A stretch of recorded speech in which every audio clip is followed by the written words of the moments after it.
चलिए हम लोग इस क्वेश्चन को सॉल्व करते हैं।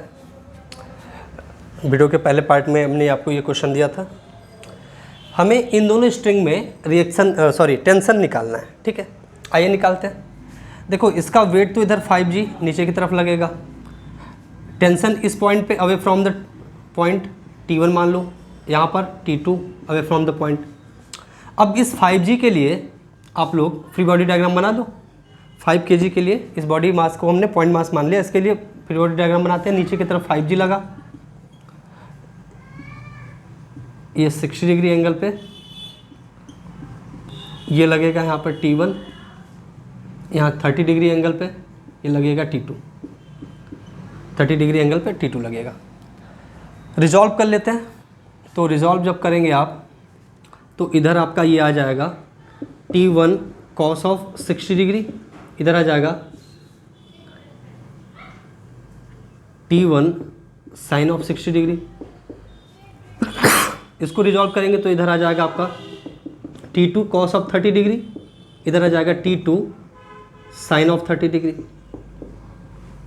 अब वही है, ये पूरा सिस्टम अगर इक्विलिब्रियम में है तो इस सेक्शन पर लगने वाला नेट फोर्स क्या होगा? 0 होगा। नेट फोर्स 0 होगा तो सिस्टम इक्विलिब्रियम में होगा, तो मतलब Fx भी 0 होगा, मतलब x डायरेक्शन में लगने वाला, Fy भी 0 होगा, z यहाँ पर है नहीं। x एक्सिस में देखो तो आप इसको इक्वल रख सकते हो, T1 cos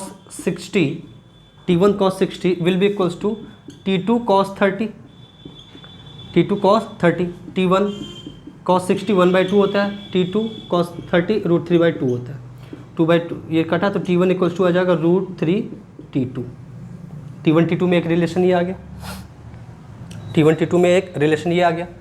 दूसरा, जब Fy को आप 0 करोगे, जब आप Fy को 0 करोगे, Fy को 0 करोगे तो ये बराबर आ जाएगा T1, सॉरी यहाँ लिखता हूँ थोड़ा नीचे, T1 sin 60 plus T2 sin 30, ये ऊपर दोनों लगा, नीचे 5G के बराबर होगा। वैल्यू पुट कर दो, T1 का वैल्यू पुट कर देते हैं हम लोग तो T2 के टर्म्स में आ जाएगा। T1 का रख देते हैं √3 T2, और साइन 60 होता है √3/2 plus T2 sin 30 1/2 equals to 5G। इसको सॉल्व करो, इधर देखो 2 तो बचा रहेगा, √3 मल्टीप्लाई हो गया, 3 आ गया तो 3/2 T2 और यहाँ पे क्या आ जाएगा plus T2/2 equals to 5G। तो ये हो गया 3/2 1/2 that is 2T2 equals to 5G, या T2 इक्वल्स टू कितना आ जाएगा 2.5G। ठीक है, 2.5G, ये T2 की वैल्यू आ गई। ठीक है, अगर G को हम लोग 10 मीटर पर सेकेंड स्क्वायर एज्यूम कर लें तो T2 कितना आ जाएगा, 10 मल्टीप्लाई कर दो तो 25 न्यूटन आ जाएगा, 25 न्यूटन। अगर T2 इतना आ गया तो T1 कितना आ जाएगा 25 √3 न्यूटन। ठीक है, T2 की वैल्यू पुट कर दिया हमने 25 √3 न्यूटन। तो इस क्वेश्चन में इन दोनों स्ट्रिंग में ये आपका रहा टेंशन T1 और T2। अच्छा क्वेश्चन था, नोट कर लीजिए। फिर हम लोग नेक्स्ट क्वेश्चन की तरफ चलेंगे। चलिए नेक्स्ट क्वेश्चन लेते हैं हम लोग। अब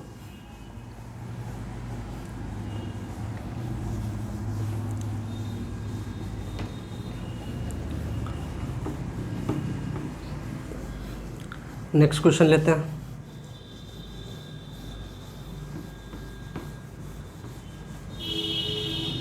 चलिए नेक्स्ट क्वेश्चन जो आप लोगों के लिए मैंने लिया है वो ये है, आइए देखिए।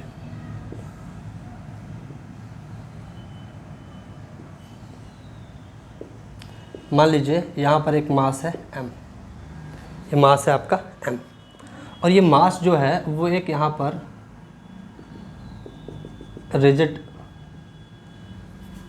पोजीशन से एक स्ट्रिंग द्वारा जुड़ा हुआ है। आपको क्या बताना है, टेंशन बताना है इन द स्ट्रिंग, और नॉर्मल रिएक्शन मास पे क्या है ये बताना है। टेंशन और नॉर्मल रिएक्शन आपको बताना है in terms of theta and M. ठीक है, आइए करते हैं। फ्री बॉडी डायग्राम इसके लिए भी बनाना पड़ेगा, पॉइंट मास है तो देखो ये तो आप हमेशा नीचे की तरफ mg लग गया, और इस पॉइंट पे normal reaction perpendicular to the surface n लग गया। अगर इस पॉइंट पे आप टेंशन देखना चाहो तो away from the point T लग गया, ठीक है। अब इसी को हम लोग बनाते हैं, पॉइंट मास मान लेते हैं एम को, तो एम को देखो ये तो नीचे की तरफ लग गया एम जी, इधर ऐसे लग गया टेंशन टी, और परपेंडिकुलरली इधर लग गया एन, ठीक है। तो इन दोनों के बीच में तो 90 डिग्री का एंगल होगा, ठीक है, इन दोनों के बीच में 90 डिग्री का एंगल होगा। अब अगर हम लोग एम जी को रिजॉल्व कर लें, आप देखो ये एंगल थीटा है तो ये 90 डिग्री परपेंडिकुलर नीचे लगता है, तो ये 90 माइनस थीटा हो जाएगा, 90 माइनस थीटा। तो अगर ये एंगल देखो तो ये पूरा टोटल 90 होगा, तो ये क्या हो जाएगा थीटा। तो आप देखोगे तो यहाँ से अगर इस तरीके से हम लोग देखें तो ये एंगल थीटा, तो एम जी को इधर रिजॉल्व करोगे तो ये हो जाएगा M G cos of theta, M G cos of theta, और इधर रिजॉल्व करोगे तो ये हो जाएगा M G sine of theta. तो विद द सरफेस ये एम जी साइन थीटा आता है और नॉर्मल के just opposite M G cos theta आता है। तो इस तरीके से आप समझ सकते हो, ठीक है। तो अब यहाँ पर आप एम जी को अगर मतलब आप इस पूरी चीज़ को सिस्टम देखो, ब्लू वाला आपका एफ बी डी है और ब्लैक से हमने इसको रिजॉल्व किया है। तो यहाँ पर अगर एफ एक्स और एफ वाई को जीरो कर लो, हम सिस्टम के इक्विलिब्रियम में लेके चले हैं, तो आप लोग यहाँ से टेंशन और नॉर्मल रिएक्शन दोनों निकाल सकते हो। ध्यान आपको ये देना है कि देखो एफ एक्स एक्स वाई हम ना एक्स वाई जो प्लेन होता है वो हम कहीं भी मान सकते हैं अपनी सुविधा के अनुसार। तो अगर हम लोग इस प्लेन को एक्स मान ले तो इसके परपेंडिकुलरली वाई हो जाएगा, तो एक्स को हम लोग ये वाला मान लेते हैं। तो यहाँ पे टी इक्वल्स टू हो जाएगा M G sine theta, T equals to sine theta, T equals to M G sine theta. तो ये तो टेंशन आ गई स्ट्रिंग में। और वाई अगर हम लोग इस सरफेस के परपेंडिकुलर नॉर्मल रिएक्शन वाला मानते हैं तो यहाँ से N capital N equals to आ जाएगा एम जी कॉस थीटा। तो ये नॉर्मल रिएक्शन आ गया एम जी कॉस थीटा, ठीक। तो ये बेसिक सा था, आपको हर क्वेश्चन में ऐसे देखने को मिलेगा, ये वाला हर क्वेश्चन में देखने को मिलेगा। चलिए अब ये कर लिया तो थोड़ा इसका एक्सटेंडेड वर्जन देखते हैं हम लोग। अब इसका एक्सटेंडेड वर्जन देखते हैं। आइए देखते हैं इसका एक्सटेंडेड वर्जन। मान लीजिए ये क्वेश्चन है आपके सामने,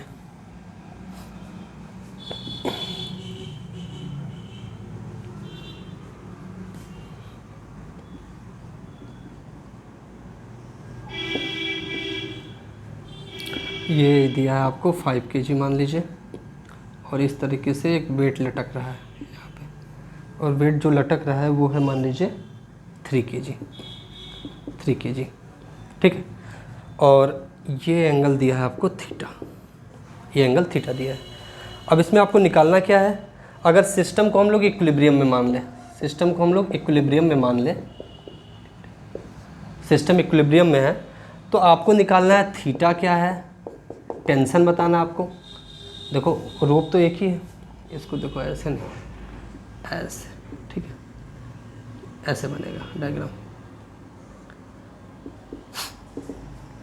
टेंशन बतानी है आपको स्ट्रिंग में, और क्या बताना है आपको नॉर्मल रिएक्शन, ठीक है। ये तो लटक रहा है, यहाँ पे बताना है, ये चीज़ें आपको बतानी है। किया जाए, आइए करते हैं। 2 मास सिस्टम है, 2 बॉडी है, और दोनों बॉडी का फ्री बॉडी डायग्राम आपको बनाना पड़ेगा। देखो इसका बनाने चलोगे तो इधर नीचे की तरफ 5G, इधर इस पर परपेंडिकुलर इसका normal reaction, away from the body tension, ठीक है। इसको जब रिजॉल्व करोगे आपको पता है तो इधर हो जाएगा 5G कॉस थीटा, इधर हो जाएगा 5G साइन थीटा, ठीक है। तो बना ही लेते हैं हम लोग यहाँ पर 5 kg के लिए, 5 kg के लिए बनाते हैं, नीचे की तरफ 5G, ठीक है। इधर आपका tension T, perpendicularly capital N, इन दोनों के बीच का एंगल 90 होगा।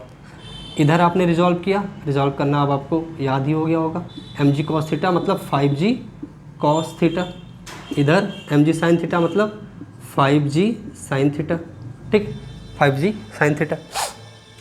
अब यहाँ से ये हो गया 3 kg के लिए बना लिया, फिर पहले कर लेते, पहले कर ही लेते हैं। तो यहाँ से देखो fx इक्वल्स टू 0, मतलब आप इक्विलिब्रियम फोर्स को इक्विलिब्रियम में बॉडी को मान रहे हो तो नेट फोर्स 0 होगा, x डायरेक्शन y डायरेक्शन।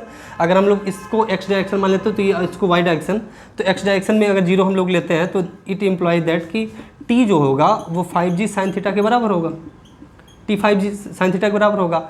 और जो n होगा ये fy से आ जाएगा, जो कैपिटल N होगा वो 5g cos थीटा के बराबर होगा, 5g cos थीटा के बराबर होगा। ठीक है, 5g cos थीटा के बराबर होगा। अब हम लोग 3 kg के लिए बना लेते हैं। अब 3 kg के लिए देखो बनाने चल रहे हैं 3 kg के लिए, तो एक तो यहाँ पर नीचे 3g लगेगा और ऊपर की तरफ away from the point T इस पर लगेगा। ठीक है, तो नीचे की तरफ 3g हो जाएगा, ऊपर की तरफ T, तो T इक्वल्स टू कितना हो जाएगा 3g, यहाँ से आ गया। तो T का मान, टेंशन तो आपका आ गया 3g। अब वैल्यू पुट कर दो, अगर T का मान यहाँ पर रख दोगे तो 3g equals to 5g sine theta, 5g sine theta, यहाँ से ये g से g कट जाएगा, साइन थीटा इक्वल्स टू कितना आ जाएगा 3/5। तो यहाँ से थीटा आप निकाल सकते हो, theta equals to sine inverse 3/5, और 3/5 साइन थीटा के किस वैल्यू के लिए होता है ये आप लोग को याद रखना चाहिए, 37 डिग्री, 37 डिग्री। तो थीटा की वैल्यू आ गई 37। अब टी भी आप निकालना चाहो तो टी निकाल सकते हो। देखो टी कितना हो जाएगा,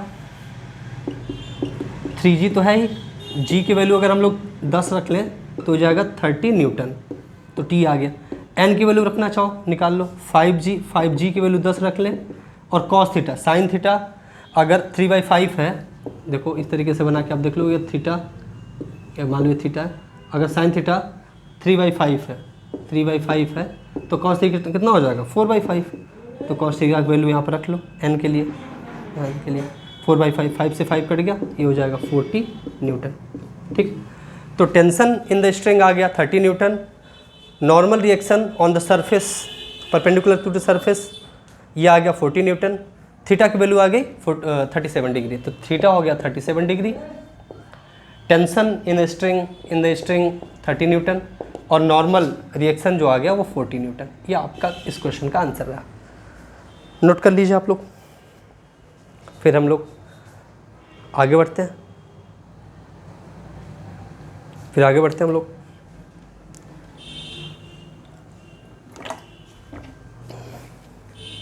चलिए नेक्स्ट क्वेश्चन की तरफ चलते हैं,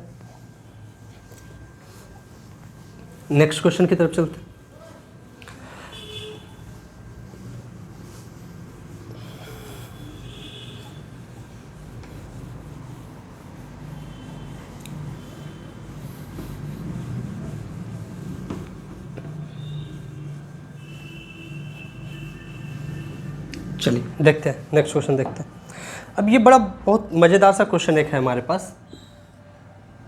इस तरीके से मान लीजिए एक सरफेस है और एक सरफेस पे 2 बॉडी रखी है, एक के ऊपर एक। मान लीजिए जो नीचे वाली बॉडी है मान लीजिए कैपिटल M मास की है, और इसके ऊपर एक बॉडी है स्मॉल m मास की, इस तरीके से रखी हुई है। अब आपको देखो बताना क्या है, अगर बॉडी इक्विलिब्रियम में हम मान के चलें तो find the normal reaction between two blocks. इन दोनों ब्लॉक्स के बीच में नॉर्मल रिएक्शन बताना है, तो find the normal reaction between the 2 blocks. ये 2 ब्लॉक्स हैं, एक चीज़ तो ये बतानी है,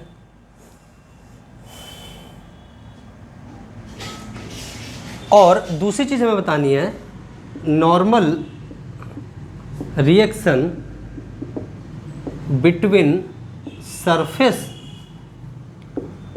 पूरा लिख देता हूँ, between surface and mass capital M। मतलब एक तो इन दोनों ब्लॉक्स के बीच में हमें नॉर्मल रिएक्शन बतानी है, और एक सरफेस और कैपिटल M ब्लॉक वाले के बीच में नॉर्मल रिएक्शन बतानी है। बहुत ही प्यारा सा क्वेश्चन है, कैसे सॉल्व करेंगे, फ्री बॉडी डायग्राम से। अब यहाँ पर बच्चे एक गलती बार बार करते हैं, उसी गलती को जो समझ गया वो काम आसान उसके लिए। तो सबसे पहले तो हम लोग छोटे वाले ब्लॉक के लिए फ्री बॉडी डायग्राम बनाते हैं, इस वाले, तो इसको तो पॉइंट मास मान लेंगे हम लोग M, इसके लिए फ्री बॉडी डायग्राम बनाते हैं। अब इस स्मॉल m पर कौन कौन सा फोर्स एक्ट कर रहा है ये बताइए। एक तो देखो इसका वेट नीचे की तरफ स्मॉल mg, ये तो काम करेगा ही करेगा। दूसरा, ये सरफेस इस पर नॉर्मल रिएक्शन लगा रहा है। सपोज कर लो वो नॉर्मल रिएक्शन है N1, वो नॉर्मल रिएक्शन है N1। इस वाले के लिए हम नॉर्मल रिएक्शन N1 मान लेते हैं और इस सरफेस के लिए N2। ठीक, तो ये N1 है। तो ये सरफेस इस बॉडी पर N1 नॉर्मल रिएक्शन लगा रहा है और कुछ इस बॉडी के पर लगने वाला कोई बल नहीं। ठीक है, तो इसके लिए फ्री बॉडी डायग्राम ये हो गया। तो N1 इक्वल्स टू आ गया स्मॉल m इंटू जी, स्मॉल m इंटू जी। अब N2 के लिए देखते हैं। उसके लिए हमें फ्री बॉडी डायग्राम बनाना पड़ेगा। अब अगर इस बॉडी को पॉइंट मास मान के हम लोग फ्री बॉडी डायग्राम बनाना शुरू करें, तो एक तो इसका वेट कैपिटल M इंटू जी नीचे की तरफ लग रहा है। ठीक है, दूसरा देखो, इस पर नॉर्मल रिएक्शन ये सरफेस लगाएगा ऊपर की तरफ और उसको हम लोग N2 माने हैं तो N2 लिख लिया। ये सरफेस इस पर नॉर्मल रिएक्शन लगाएगा। तीसरी बात, इस बॉडी पर M इंटू जी नीचे की तरफ नहीं लग रहा है। ये गलती कर देते हैं बच्चे। इस बॉडी पर इसका वेट नहीं, कॉन्टैक्टलेस फोर्स, ग्रेविटेशनल फोर्स। इस बॉडी पर जो अगला एक और फोर्स लग रहा है वो फोर्स है ये रिएक्शन। क्या ये बॉडी के द्वारा इस सरफेस से स्मॉल m पर N1 reaction force perpendicular upward लग रहा है। इस बॉडी पर जो N1 रिएक्शन फोर्स है वो नीचे की तरफ लग रहा है। तो इस बॉडी कैपिटल M पर एक फोर्स और लग रहा है नीचे की तरफ और दैट इज N1। ठीक, इस बॉडी कैपिटल M पर एक N1 फोर्स नीचे की तरफ लग रहा है। ये जो नॉर्मल रिएक्शन आपको इन दोनों ब्लॉक्स के लिए था वो कैपिटल M पर नीचे की तरफ लग रहा है। इसको बच्चे स्मॉल mg भी कर लेते हैं। हालांकि आंसर सही आ जाता है लेकिन वो कॉन्सेप्ट गलत है। कॉन्सेप्ट पे फोकस करिए आप लोग। तो यहाँ से अगर आप लोग लिखना चाहें तो N2 इक्वल्स टू लिख सकते हैं N1 plus capital mg। N2 बराबर N1 का मान देखो स्मॉल mg है, स्मॉल mg रख लीजिए plus capital M into g. तो N2 बराबर आ जाएगा, अगर हम लोग g कॉमन ले लें तो small m plus capital M into g. तो N1 और N2 दोनों आ गया, N1 और N2 दोनों आ गया। ठीक है, तो इस तरीके से हम लोगों ने इस क्वेश्चन को भी सॉल्व किया। देख लीजिए इस क्वेश्चन को आप लोग। ठीक है, चलिए, तो इस तरीके से हम लोगों ने अभी तक कुछ क्वेश्चन सॉल्व किए न्यूटन के पहले नियम पर। अब हम लोग चलते हैं न्यूटन साहब के दूसरे नियम की तरफ। न्यूटन साहब के दूसरे नियम की तरफ चलते हैं। न्यूटन साहब ने पहला नियम देने के बाद दूसरे नियम पे काम किया होगा और उसी दूसरे नियम को हम लोग पढ़ने चल रहे हैं। अच्छा, न्यूटन्स लॉज ऑफ मोशन को हम लोग न्यूटोनियन मैकेनिक्स के नाम से भी जानते हैं। न्यूटोनियन मैकेनिक्स के नाम से भी जानते हैं। न्यूटन्स लॉज ऑफ मोशन को हम लोग न्यूटोनियन मैकेनिक्स के नाम से भी जानते हैं। चलिए अब हम लोग पढ़ते हैं न्यूटन के दूसरे नियम को। ठीक है, सेकंड लॉ, न्यूटन साहब के सेकंड लॉ को पढ़ते हैं। अब सेकंड लॉ क्या कहता है भाई? सेकंड लॉ का जो आपका स्टेटमेंट है वो है rate of change of momentum, rate of change of momentum is equals to external force, या force applied, external force applied ऐसे लिख सकते हैं, या अप्लाइड एक्सटर्नल फोर्स ये लिख सकते हैं। Rate of change of momentum is equals to external force applied या फोर्स अप्लाइड। अब रेट चेंज ऑफ मोमेंटम, तो पहले तो change of momentum delta P को हमने मोमेंटम समझाया, तो delta P change of momentum होगा, रेट चेंज तो delta T equals to F. तो डेल्टा पी बटे में delta T equals to F. यही क्या आपका न्यूटन साहब के दूसरे नियम का वाक्य। ठीक है, बहुत लोग इसको F बराबर m इंटू ए कहते हैं। ठीक है बात, लेकिन स्टेटमेंट ये है, हर जगह यही कहा जाए ये ठीक नहीं। ये तो इसका एक एप्लीकेशन है। मेन स्टेटमेंट ये है कि rate of change of momentum is equals to external force और अप्लाइड फोर्स। ठीक, अगर किसी बॉडी पर हम लोग एक एक्सटर्नल फोर्स अप्लाई करते हैं तो उसके मोमेंटम में समय के साथ चेंज होगा। यहाँ से ये कैसे पाते हैं, आइए देख लीजिए। मान लीजिए एक बॉडी है, मास m है इसका, इनिशियल इसकी वेलोसिटी u है। t समय तक इस पर अगर हम लोग F फोर्स अप्लाई करें, t समय तक एक एक्सटर्नल फोर्स F अप्लाई करें, t टाइम के लिए एक एक्सटर्नल फोर्स F अप्लाई करें, तो इस बॉडी m मास वाली बॉडी का जो वेलोसिटी है वो v हो जाता है। वेलोसिटी कितना हो जाता है, v हो जाता है। तो अगर से यहाँ से आप देखो तो ये एक्सटर्नल फोर्स इसमें change in momentum with the time के बराबर होगा। चेंज इन मोमेंटम मतलब final momentum minus initial momentum बटे में डेल्टा टी टाइम। ठीक है, या डेल्टा टी को भी इसमें T2 माइनस T1 अगर हम लोग लिख लें, T2 माइनस T1, तो T इक्वल्स टू 0 से शुरू किया था, T इक्वल्स टू T पर ये कंडीशन देख रहे हैं। इनिशियल मोमेंटम इसका m into V, mass into velocity, तो m इंटू यू हो जाएगा। Final momentum m into V हो जाएगा। पुट करिए वैल्यू, तो यहाँ से ये आ जाएगा F equals to final momentum m into V, initial momentum m u बटे में T2 T और T1 0, T माइनस 0। ऊपर अगर आप m कॉमन ले लो तो v minus you by T. Rate change of velocity, देखो ये चेंज इन वेलोसिटी है और विथ टाइम, तो दैट इज एक्सेलरेशन। तो F इक्वल्स टू कितना आ जाएगा, m इंटू ए, F बराबर m इंटू ए। तो यहाँ से ये ऐसे आता है F बराबर m इंटू ए। अब बात ये है कि ये जो आपका इक्वेशन है Newton second law of motion से प्रोवाइड फोर्स का जो इक्वेशन है F बराबर m इंटू ए, ये हर जगह सत्य होगा कि नहीं, सत्य है। लेकिन अगर मास, सिस्टम में जो मास है वह समय के साथ चेंज कर रहा हो तो फिर हम इसको ऐसे नहीं लिख सकते। तब हम इसको ऐसे F बराबर m इंटू ए को नहीं लिख सकते। F बराबर m इंटू ए की लिमिटेशन है, मास क्या होना चाहिए, कांस्टेंट होना चाहिए। मास समय के साथ ना बदले तो F बराबर m इंटू ए लिखा जा सकता है, लेकिन मास चेंज होता रहेगा समय के साथ, तो F बराबर m इंटू ए नहीं लिखा जा सकता। F बराबर m इंटू ए नहीं लिखा जा सकता।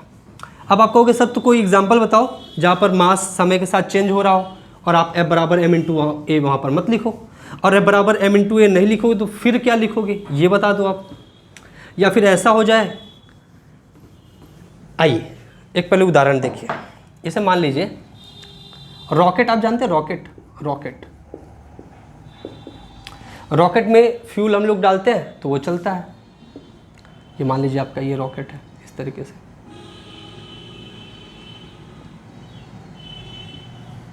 ये आपका रॉकेट है। फ्यूल डालते चलते हैं और फिर फ्यूल धीरे धीरे ख़त्म होता है, एग्जॉस्ट गैसेस यहाँ से निकल रही हैं, ये एग्जॉस्ट गैस है। ठीक है, फ्यूल धीरे धीरे ख़त्म हो रहा है। अब फ्यूल ख़त्म हो रहा है तो मास धीरे धीरे क्या हो रहा है, कम हो रहा है। मास कम हो रहा है तो मतलब मास में चेंज हो रहा है, मास चेंज हो रहा है। अब मास चेंज हो रहा है तो यहाँ पर F बराबर m इंटू ए नहीं लिख सकते। F बराबर m इंटू ए नहीं लिख सकते क्योंकि मास यहाँ पर चेंज हो रहा है। ये कब लिख सकते हो, जब मास कांस्टेंट हो। अच्छा, जब चेंज हो रहा है F बराबर m इंटू ए नहीं लिख सकते तो क्या लिख सकते हैं, तो आप वही यूनिवर्सल जो फैक्ट है F equals to delta P by delta T। Rate change of momentum will be equals to force. ठीक है, ये लिखा जा सकता है, लेकिन F बराबर m इंटू ए यहाँ पर नहीं लिख सकते। F बराबर m इंटू ए यहाँ पर नहीं लिख सकते। और कोई केस देखिए, एक केस और होता है जब किसी ऑब्जेक्ट, ये तो पहला एग्जांपल मैंने बताया आपको। दूसरा एग्जांपल देखो, मान लो कोई ऑब्जेक्ट है, ऑब्जेक्ट की जो स्पीड या वेलोसिटी है वो नियरली स्पीड ऑफ लाइट के बराबर हो जाए, स्पीड ऑफ लाइट। मतलब वेलोसिटी जो आपकी स्पीड थी वो स्पीड ऑफ लाइट के बराबर किसी ऑब्जेक्ट की हो जा रही है, तब क्या होता है, मास चेंज होने लगता है, तब उस ऑब्जेक्ट का मास चेंज होता है। और चेंज क्या होता है, वो समय के साथ बढ़ता है, इंक्रीज करता है, समय के साथ इंक्रीज करता है, बढ़ता है। देखो किस तरीके से इंक्रीज करता है, m equals to M not under root 1 minus V square by C square, इस तरीके से m equals to M not under root 1 minus V square by C square, इस तरीके से। और जब ऑब्जेक्ट की स्पीड लाइट की स्पीड के मतलब कंपेरिजन में होने लगती है, उतनी बराबर होने लगती है, तब आप f बराबर m इंटू ए नहीं लिख सकते, तब आप f बराबर m इंटू ए नहीं लिख सकते।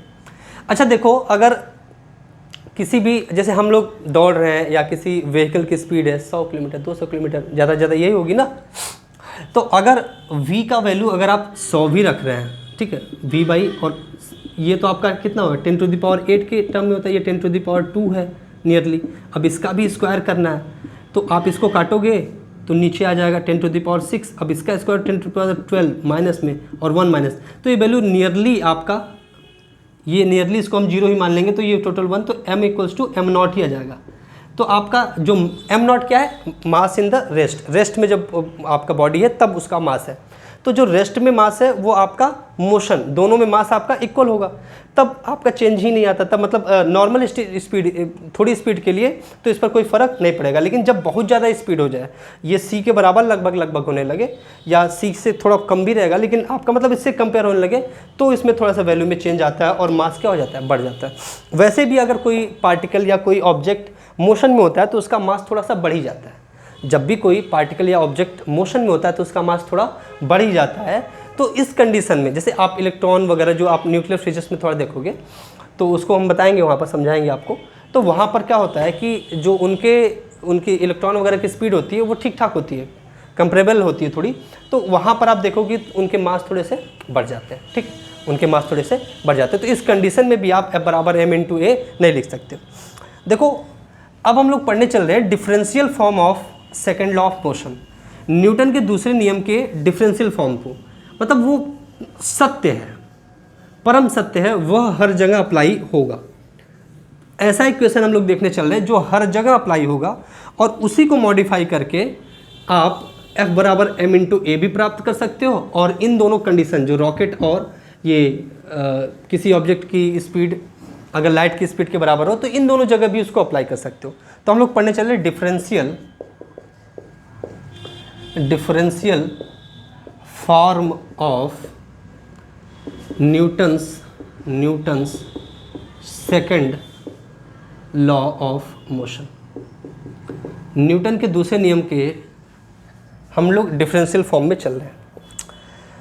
बहुत कम समय के लिए अगर हम लोग f बराबर लिखना चाहें, dp बाई dt तो लिखते ही हैं, तो बहुत कम से कम इसको del p by del t लिखते हैं, तो dp बाई dt भी लिख सकते हैं, ठीक है।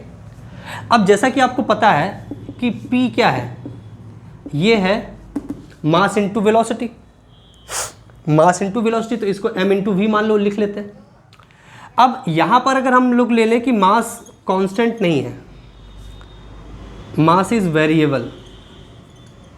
वेरिएबल अगर हम लोग ले लें, और वेलोसिटी भी, ठीक है, तो f बराबर क्या आ जाएगा d। अब देखो m इंटू वी, इसको आप डिफ्रेंशिएट करोगे तो एक को पहले बाहर निकालोगे, फिर दूसरे को करते हो, जो आपका यूवी लॉ लगाते हो ना मल्टीप्लिकेशन में, तो m को बाहर निकालोगे तो v को करोगे तो dv बटे में dt हो गया, प्लस फिर v को बाहर निकालोगे और फिर m का करोगे तो dm बाई dt। तो f बराबर m dv by dt plus v dm by dt, यही आपका सेकेंड लॉ इक्वेशन है, और ये सब जगह सत्य है, ये हर जगह सत्य है। f बराबर m dv by dt plus v dm by dt, ये हर जगह सत्य है, यह हर जगह अप्लाई होगा। और यहाँ से ही अगर आप चाहो तो f बराबर m इंटू ए भी निकाल सकते हो, ला सकते हो। कैसे? देखो f बराबर m इंटू ए तब लाओगे जब m क्या होगा, कांस्टेंट होगा। m क्या होगा, कांस्टेंट, मतलब मास आपका constant, mass constant, m constant, तो dm कितना हो जाएगा, 0 हो जाएगा। चेंज इन मास कितना हो जाएगा, 0 हो जाएगा। तो इस इक्वेशन में अगर dm को 0 रख दोगे, dm 0 मतलब ये 0 रख दोगे, तो ये पूरा पोर्शन क्या हो जाएगा, 0। तो बचेगा क्या, f बराबर यहाँ से बचेगा एम डी वी बटे में डी टी। और रेट चेंज ऑफ वेलोसिटी क्या होता है? एक्सेलरेशन। तो एफ बराबर क्या लिख सकते हो? एम इंटू ए। आ गया ना। कांस्टेंट मास के लिए एफ बराबर एम इंटू ए, और वेरिएबल मास के लिए आप इस इक्वेशन को देख सकते हो, समझ सकते हो। ये सेकेंड लॉ ऑफ मोशन, मतलब सॉरी, न्यूटन के दूसरे नियम का डिफरेंशियल फॉर्म है। न्यूटन के दूसरे नियम का ये डिफरेंशियल फॉर्म है। ठीक है, तो ये न्यूटन साहब का दूसरे नियम का डिफरेंशियल फॉर्म हमने इसको देखा। ठीक है, तो इस तरीके से हम लोगों ने आज न्यूटन के पहले नियम को देखा और न्यूटन साहब के दूसरे नियम को भी समझा। न्यूटन साहब के पहले नियम पर तो हमने बहुत सारे क्वेश्चन भी देखे, हम लोग फ्री बॉडी डायग्राम के बारे में पढ़े और क्वेश्चन को सॉल्व किया। अब हम लोग देखने चल रहे हैं एक आध क्वेश्चन, एक आध आपको होमवर्क में मैं क्वेश्चन देता हूँ। सपोज करो कि इस तरीके से एक क्वेश्चन है, ये मान लीजिए 6 kg का ब्लॉक है, एक इस तरीके से पुली लगी हुई है, यहाँ पे ये 2 kg का ब्लॉक है। आपको बताना ये है कि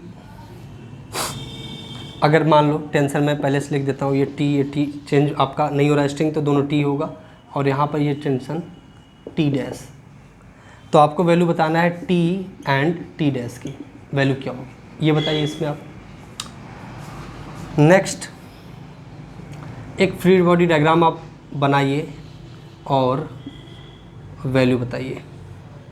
मान लीजिए इस तरीके से, ये मान लीजिए M1 है, ये मान लीजिए M2 है, ये मान लीजिए M3 है। आपको इसके बीच मान लीजिए N3 लग रहा है, इसके बीच N2 और इसके बीच N1, ये नॉर्मल रिएक्शन लग रहे हैं। तो यहाँ पर आप N1, N2 और N3 की वैल्यू फाइंड आउट करिए। N1, N2 और N3 की वैल्यू फाइंड आउट करिए। ठीक है, ये दोनों आपके होमवर्क हैं। मैं जो आपका व्हाट्सएप ग्रुप है उसमें इन दोनों के आंसर सेंड कर दूंगा। ठीक है, आप लोग अपने दोस्तों को भी ये वीडियोस ज़रूर शेयर कर दिया करिए, और इस कोरोना पेंडेमिक के समय में आप लोग पढ़ाई पर फोकस करना सीख लीजिए। होता क्या है कि बच्चे इस समय अभी घर पर हैं, लाइट मूड में हैं, फैमिली मेम्बर भी थोड़ा लाइटली ले रहे हैं, गार्जियन लाइटली ले रहे हैं, तो वो थोड़ा सा डिस्ट्रैक्शन हो ही जाता है। लेकिन आप अपने आप को फोकस करो, और फोकस करने का जो बेस्ट मेथड है, आप एक प्रॉपर टाइम टेबल को फॉलो करो। टाइम टेबल को आप फॉलो करोगे तो आप डिफ्लेक्ट थोड़े कम होगे।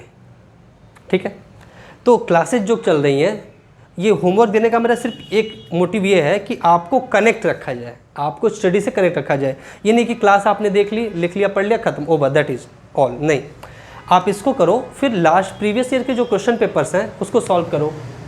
आप अपने टेक्स्ट बुक के क्वेश्चन पेपर थोड़ा जो क्वेश्चन हो 2-3 वो कर लीजिए, फिर प्रीवियस ईयर के क्वेश्चन जो नीट जेईई में आए हैं उनको सॉल्व करो। ठीक है, so this is the method, ये तरीका है। Previous year question paper solve करना मस्ट है, वो सबसे ज़्यादा इंपॉर्टेंट रोल प्ले करता है आपके सिलेक्शन में। आप जितने ज़्यादा क्वेश्चन सॉल्व करोगे उतना ज़्यादा स्ट्रॉन्ग होगे, with concept, with your motivation, and आपको इनर मोटिवेशन आएगा। नहीं, आप कर पा रहे हो, मेरा आंसर आ रहा है, मेरा आंसर निकल रहा है, मेरे क्वेश्चन बन रहे हैं। ठीक है, तो वो फील लाइए और पढ़ते रहिए। अगली वीडियो में मिलते हैं, तब तक के लिए धन्यवाद।